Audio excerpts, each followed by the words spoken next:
up, you guys? I'm Charmx. Today I'm going to be reacting to I attempted my first Pokemon Nuzlocke by Jane Animations. Now, I've had a lot of requests to react to this. Hopefully it's been quite awesome. It is a long animation. Like, normally animations, especially on YouTube, nowadays they're around 8 to 10 minutes long, which is absolutely insane just for an animation because of how I couldn't imagine how long it would take to make.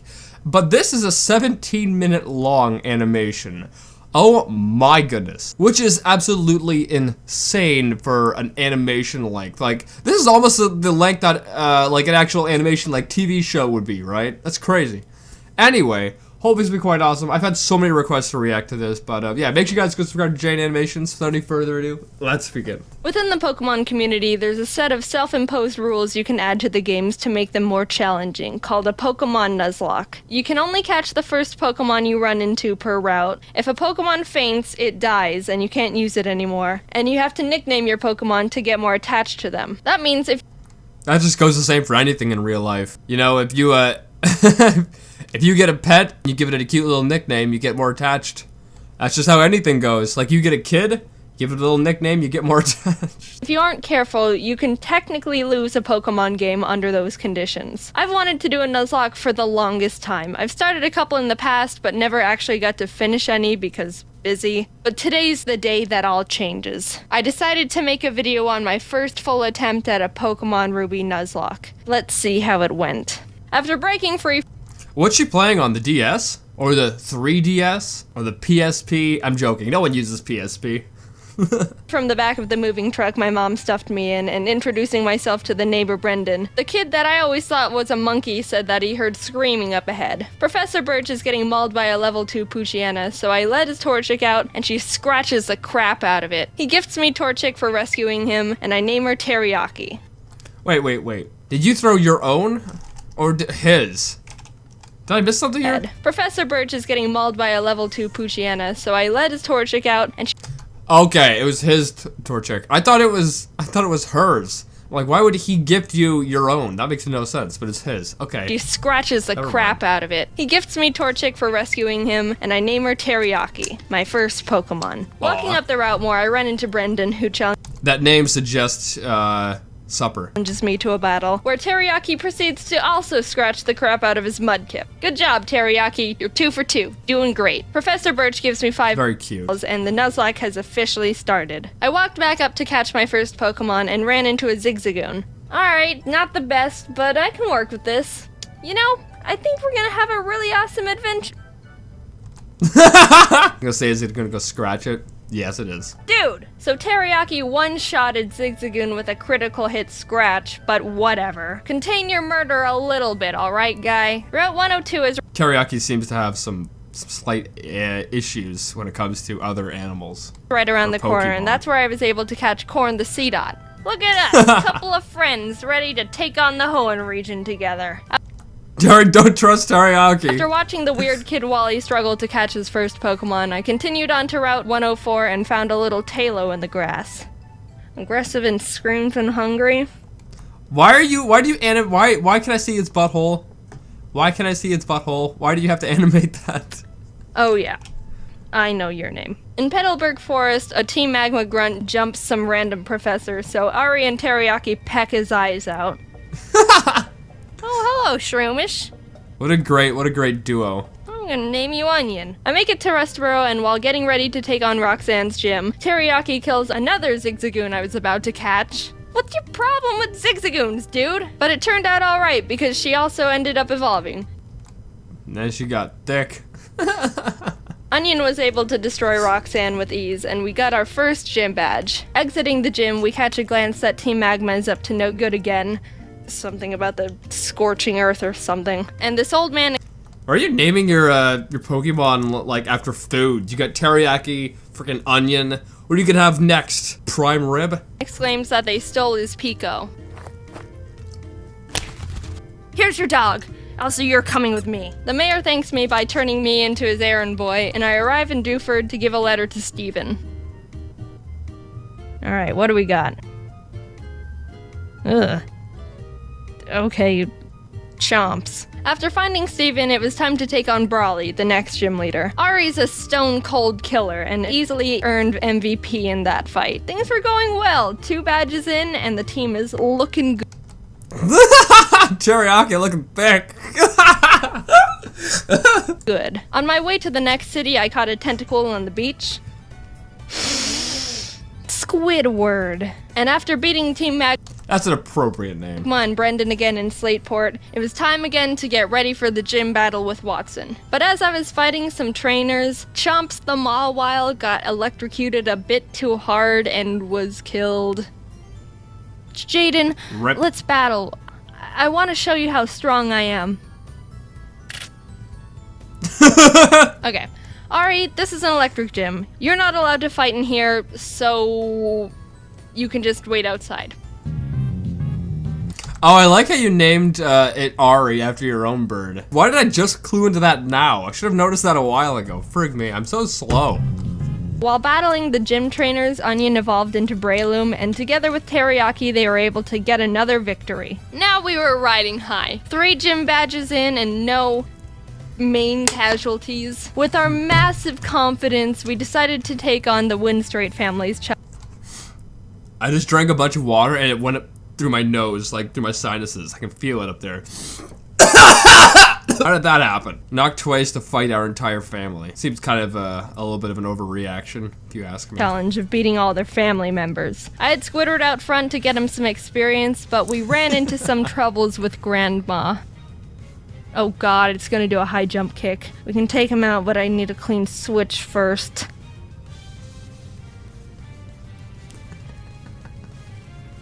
Squidward is very useless. Basically like actual Squidward. Doesn't take his job seriously. So I had to sacrifice Hushchild the Whismer, but honestly that was the safest move to ensure no one else died. Goodbye, Hushchild. You might be missed. While we were heading to Ripperino. Fighting some trainers, Ari evolved. Oh, look at my big bird. Oh, look at you. Yeah. We were almost to town, but we had to get That was cute. grass on 113. Oh, jeez. Alright, Barf, get in there with the rest of them. I walked into Meteor Falls to see Team Aqua and Team Magma arguing about water and rocks. Can I go? So get over here. They kept complaining and I had to go up the volcano they were blocking to fight Maxie, the Team Magma leader. That was a hard fight. Onion and Teriyaki were able to take out his Mightyena and Camerupt, but his Golbat hit hard. I ended up having to switch in Ari and double team up to win the You got this, Ari? most honorable of strategies, but it worked and we're moving on. On the way down the volcano, I ran into a matchup. Oh, hello there, Chad. What? If there's Chad, there's gotta be a Stacy. You're a female? Oh, it is a Stacy. Did I stutter? We arrived in Lava Ridge Town and started getting through Flannery's gym. During that time, Squidward was almost killed by a Fury swiping Kecleon. Fury swipes. Oh. Did you screen record yourself playing it, or is this like an animated version of you playing it?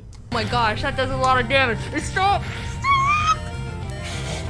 But when it came time to battle, he pulled his weight and more. Honestly, with the team, there wasn't much I could have done to Flannery's fire Pokemon, but Squidward came in clutch by learning Bubble Beam, and it was all over for her. Badge 4, under our belt. Brendan met up with us outside the gym to give us goggles so we could walk in the sandstorms. I found a claw fossil, and Anorith was born. I didn't know what to name it, so my friend named him Gary. Now it was time for the 5th.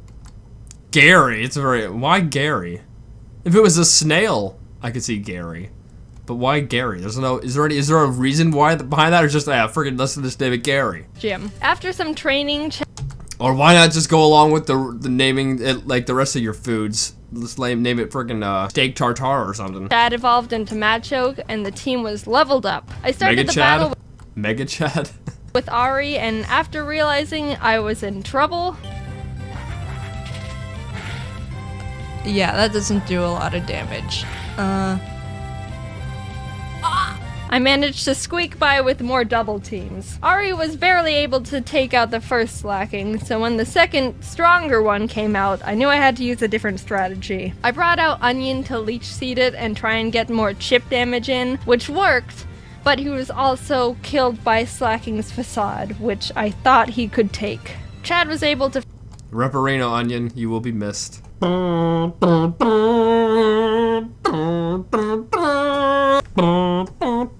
finish off the rest of the fight, but that was the first death that actually hurt. I'm not crying. Someone's just chopping onions in here. But with every down, there's an up. And Corn stepped up and was ready to fill Onion's spot. While passing through Mauville again, Watson asked us to help him turn off the city's generator. And while down there, I found a Magnemite. You wanna come with? Okay. We kept on our way, catching Spurky the Electrike. And while fighting some trainers, Corn survived 2 And Corn's pretty thick as well. very close calls. He took a Swords Dance boosted Fury Cutter by Ninjask, and a misclick from me, which resulted in him tanking a wing attack from a Talo. No, Corn, no! Oh. Dude, Corn, I'm so sorry. You're such a trooper. Good news is Squidward evolved while training, so that's neat. Oh my goodness, now he's a handsome Squidward. I like that. I like this video. I'm enjoying this. This is a good suggestion. We arrived in Fortree City, and this was a gym I was really nervous about. Not only did we not have a good team to take on a flying type gym, but Winona's Altaria is notorious for sweeping teams if she sets up too many dragon dances. I went to the grass to train up the team, and the worst happened. Corn was killed by pin missile from a Zigzagoon. Wait, no. Oh, not Corn! Stop! Corn, no, Corn! You monster, how could you do this? Is this why you kept trying to kill all the Zigzagoons? I want to think that Corn sacrificed himself because he knew we were at too much of a disadvantage going into Winona's gym, and by opening up a space, we could get the type advantage we needed to stand a chance. Well, I guess that goes to show you that, you know, although it might be sad, and the events that have taken place but seem horrible, it seemed to have worked together for the best, you know? With a heavy heart, I brought Zip Zap Zop the Magnemite to the team, and realized how much more grinding I was gonna have to do. I had to fight so many Merrills to get Zip Zap Zop on par with the rest of the— Oh wow, yeah. How many? The move Thunderbolt can be used 15 times before it runs out, and I had to go back to the Pokemon Center almost 6 separate times to refill it, meaning Zip Zap Zop killed more than 80 Merrill that were living in that lake. Banana led with Swellow, which is— It's like some Spartan action. It's 1 versus 80. Zip Zap Zop was able to take out, but she immediately brought out Altaria, which made me very scared because I know she's got Earthquake on that thing. I didn't have a clean switch, and I knew no one on the team could take 2 hits from this Cloud Bird, so I ultimately decided that I'd have to have Zip Zap Zop paralyze it in exchange for his death. Goodbye, Zip Zap Zop. You weren't here for long, but your efforts will not be in vain. Oh my god! Somehow Zip Zap Zop lived— Yeah! Zippy did it! HP like a mad lad. Corn must have been looking down on us for that one, because there was definitely a 90% chance Zip Zap Zop was supposed to die there. There is a 90% chance that I'm gonna die in this basement while Charmx just laughs at me. With that string of luck, I was able to switch Ari in for Zip Zap Zop to predict another earthquake, and started chipping away at the Altaria, which was not gonna be easy. She was already starting to stack up those dragon dances, which make her moves even more powerful, and I was legitimately sweating. But with what little luck we had left, Winona got greedy and tried to get in that last dragon dance, and that's when Ari was able to swoop in and snipe that kill. If that Altaria would have decided to attack at any point, she would have one-shotted anyone and everyone on my team. Thank you, Corn. You shined your photosynthesis onto us. See, look at that. Everything worked out for the best in the end. Except for Corn. Ripperino. There, I was able to heal up Zip Zap Zop and sweep the rest of her team. The 6th gym badge was ours. Outside the Safari Zone, I found a Duskull I was able to catch. I tried to have Gary on the team since resurrecting him from the dirt, but he honestly has like no moves that do damage, so I decided to replace him with Sin. We arrived in Lily Cove and I tried fishing on the— Why? I still don't understand why you named it Gary. If anything, you should call it Mr. Krabs or something, because it kind of looks like a crab, right? Like, but what is Gary? Gary, no. Beach for a Pokemon, but Chad punched the Whalmer I reeled up too hard and killed it. We stormed Team Magma's base, and while trying to get the Master Ball they've got on the ground, an Electrode exploded and almost killed Chad, which was uncalled for. After beating their admin, they escaped into a submarine, and I went on to fight the next gym. Tate and Liza were the first double battle gym leaders, and I didn't realize until too late that I was just a tad underleveled for them. Oh, that's not good. They don't have Who do you think she loses now? any more than 2 Pokemon, so I think we should be okay. 42? Uh-oh. Who do you think she's gonna lose? Sin and Zip Zap Zop made a good duo, being able to confuse and paralyze them, but Solrock managed to get off a Sunny Day powered flamethrower in Zip Zap Zop's face, which totally killed him. That really sucked. No. He put in so much work for the team and really carried us this far. The rest of this fight's for you, Zip Zap Zop. Where does that end, is Zip Zap Zop? Squidward came out, and together with Sin, were able to finish off the duo, getting us our 7th gym badge. Alright, Spurky, you're up. I think I single-handedly wiped out the entire water Pokemon population between Zip Zap Zop and Spurky. I guess Jin is the reason for all the animals going extinct. I went to Shoal Cave and caught Blubby the Spheal, and went out to take on Maxie one last time. For some reason, I didn't learn my lesson when being underleveled for Tate and Liza, because I was even more underleveled for Maxie. My Deanna. It doesn't go down?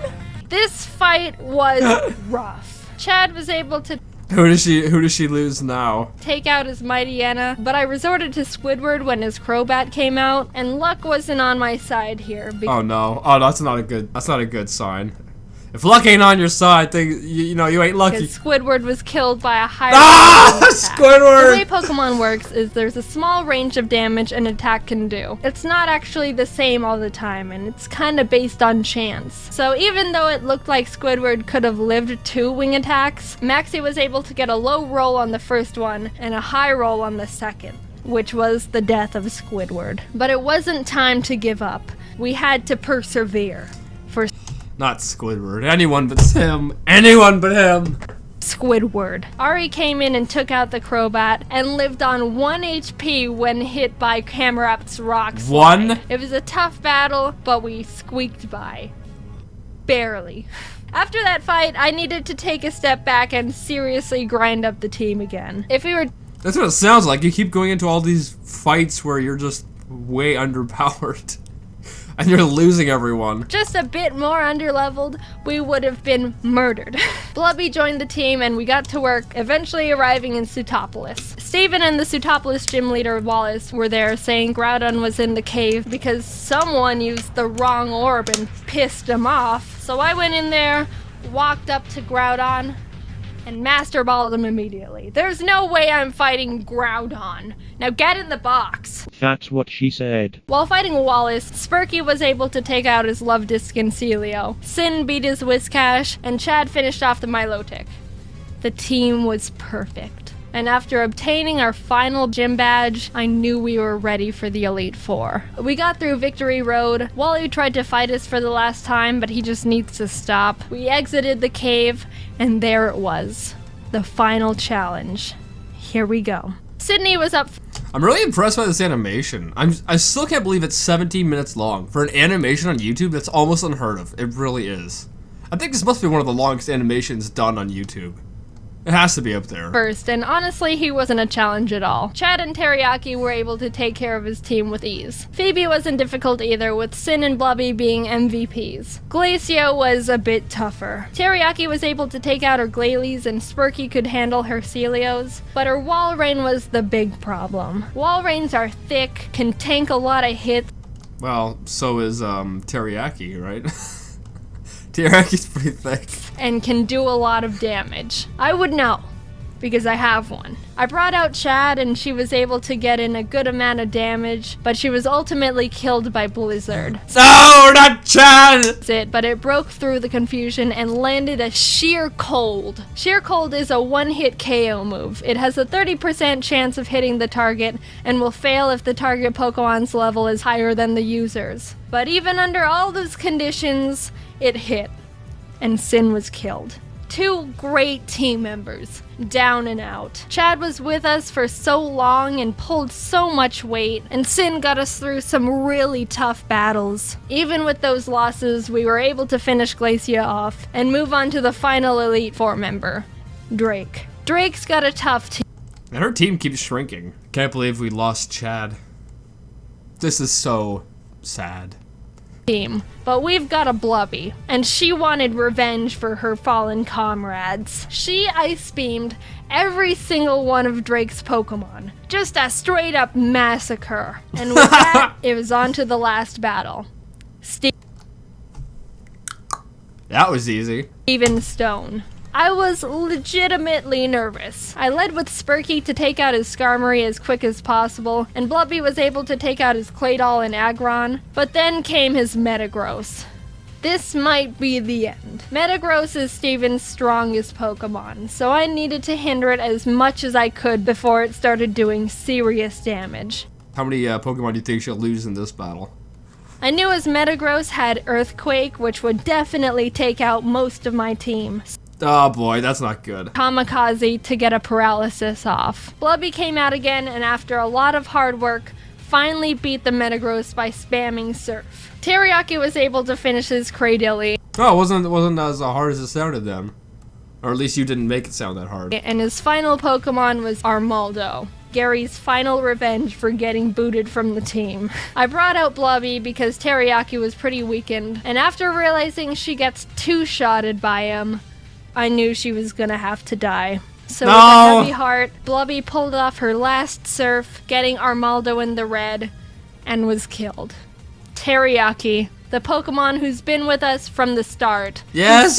Oh wait, no. Her friends die in front of her. The OG refused to let any more murder happen. I hope Teriyaki doesn't die. Onion, Corn, Zip Zap Zop, Squidward, Chad, Sin, Spurky, Blubby. Their zeros and ones won't go down in vain. One good kick to the head, and we did it. We completed the Pokemon Ruby Nuzlocke. Teriyaki and Ari were the only survivors, but the whole You lost so many! So many lives for what? team put in a lot of work to get us to number 1. A cheers to the true Mad Lads. I really enjoyed this. I really enjoyed this. Thank you to everyone who recommended this to me. I think this is a really good video. I can't believe it's 17 minutes long for an animation. That's almost unheard of, especially on YouTube. You know, because actual, like, Netflix or whatever, they produce 17, 20-minute long animations. But for an actual YouTuber to do it, that's almost unheard of. I think this has to be one of the longest animations on YouTube, or I wouldn't be surprised. But I really like this video. I think I'd rate this video out of a 10. Here, let me bring up the old rating system. Okay, well, the new rating system, I guess. I really enjoyed this. I think I'd rate this, maybe like a 7.1. I really like this, and yeah, make sure you guys go subscribe to Jane Animations. If you're new, subscribe to the family, and with that being said, see you guys next time.